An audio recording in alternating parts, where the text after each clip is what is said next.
What's going on, YouTube? Ferocity here. I hope you guys are doing well.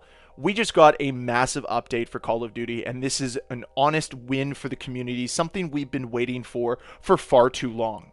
But the Ricochet anti-cheat system finally got a massive overhaul and looks like it's going to help out the entirety of the community. This is a win for Activision, this is a win for Call of Duty, and this is a win for you, the community members.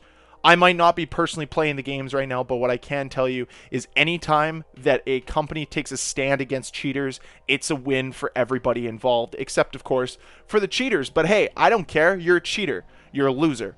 You deserve the game to not be catered to you.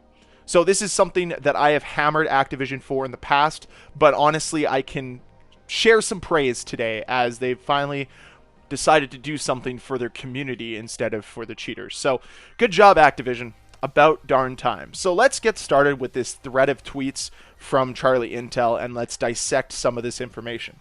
So he starts off by writing, with Chronos detection and Ricochet anti-cheat, Activision says there has been a 57% decrease in Chronos user after a person was alerted in-game that it was detected. Activision says repeat offenders will be banned. Now, the key takeaway here is there is an alert system that tells players when there is a third-party app being utilized in-game, and of course, once they've detected it, they have more reason now to ban you. So I can see why it has deterred players from using this stuff anymore. So I like that. Obviously, this isn't the end-all be-all. Some people just frankly aren't going to care, and they'll continue to cheat. But the nice thing is they are doing something about it, and this will scare at least some people. And as per the numbers from Activision, I don't know if you can fully trust the numbers, but any type of decrease is a good thing. Less cheaters is a good thing. The next thing, which I think is really, really cool, there's a new method called hallucinations. This method displays extra operators in-game. Not AI operators, but a mimic of a current in-game player, only for cheaters to see and make them believe there's players in areas where they're not. Hallucinations look like real players to cheaters. Only cheaters or suspected cheaters see them in the game. So what this means is you could be in a gunfight and think that you see somebody who's not actually there, and it's only because the game knows that you're cheating or suspecting that you're cheating, and they're showing you extra operators. And this is unbelievable. Like, I think that's a good way to target cheaters and figure out if people are cheating. So that's pretty cool. I will, again, give a thumbs up to Activision on that one. I think that's kind of neat. It's not something you hear other games doing. So, again, maybe Call of Duty's pioneering something, which hasn't been done in a very long time. So, good for them. Activision says they've updated their policy to now state that those who attempt to game the system by making multiple false cheating reports can be banned from the game.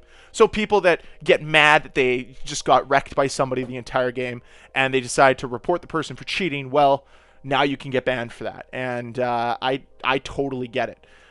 If we want to go further into this, malicious reporting has been added to the security enforcement policy. Knowingly submitting false reports or spam reporting legitimate players may lead to account penalties, up to and including warnings or permanent account suspensions. And I'm totally fine with that. Again, like if you're going to spam anything or if you're going to abuse any type of system, yeah, you deserve to face punishments as well. I'm all for that, and I believe in that 100%. So, again, these are positive changes for Call of Duty, and I will always be honest when there's positive changes. Activision says that the mitigation efforts do not activate just because you're having a good game. The servers in game must see a legit cheating reason for these to take effect. Spam reporting does not trigger the mitigation. So what that means is just because you're doing well, the game's not going to think, oh my god, this guy has to be cheating. Like the way some of us look at players and we see that we get melted and like, oh, that person's got to be cheating. No, they could just be a really good player. But they need to have that reason. So honestly, this is a good thing. They're not going to be targeting players who are good at the game. And I think that's a problem that anti-cheat systems have had in the past, where if you're too good, well, you might get in that system a little bit more. But yes, spam reporting will not trigger it. So that's a good thing. So if you report a guy a bunch of times just because he's had some good games, it's not going to tell the anti-cheat system that, oh, this guy's a cheater. And I think that's good. You're protecting the better players. You're not catering to the lower end players, which I'm all for. Something else that's pretty cool. Activision says they built these mitigation methods like hallucinations because it helps piss off cheaters who are trying to use additional banned tools in the game.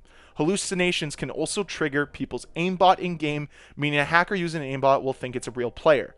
And then they show a picture, which will show up on screen, of somebody behind a wall. And this is when they have wall hacks on, obviously, right? So they can see the player. Now, I think, whoa, that was a weird word. I think this is all a positive change. Now, if we want to dive a little deeper into the verbiage here, as a detection, hallucinations can be hidden and positioned anywhere relative to a suspicious player in the world. As shown in the example above, which was the picture I showed earlier, the team can place the hallucination near a suspicious player, forcing them to self-identify as a cheater if they engage with the cloned character in any way.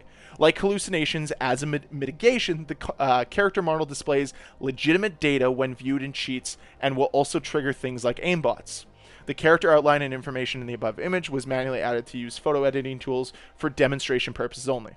Why did we build hallucinations? This mitigation is a first but foundational step in one of many efforts to combat what the community refers to as non-rage hackers. These cheaters are using prohibited tools for additional in-game information, giving them an unfair advantage against other players. Using these tools is against our security enforcement policy and result in account bans.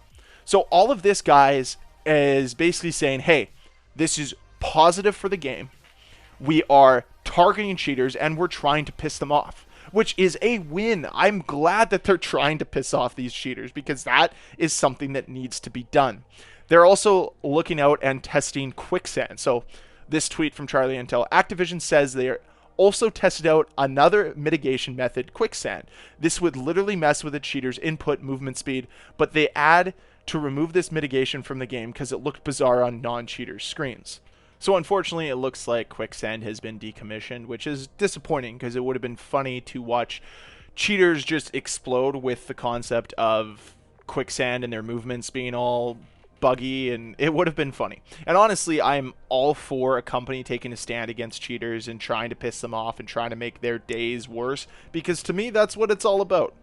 Don't cater to cheaters. Make your game cater to the legitimate players, to the hardcore players, the players that love your franchise. And frankly, if a cheater gets pissed off, I say that's a good thing. So all of this is a positive for Call of Duty. It is a win for Activision, but it is a bigger win for this community because this is what will retain players.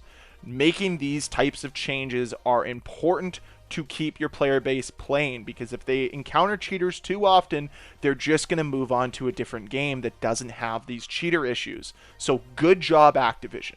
I can't believe I'm saying that, especially after all the negativity that has been around this company over the last several months. But I got to call a spade here, and Activision did a good job. So I want to know what you guys think. Is this going to deter cheaters? Do you think that cheaters are a huge problem in Call of Duty? Obviously, I'd love to hear your thoughts down below in that comment section.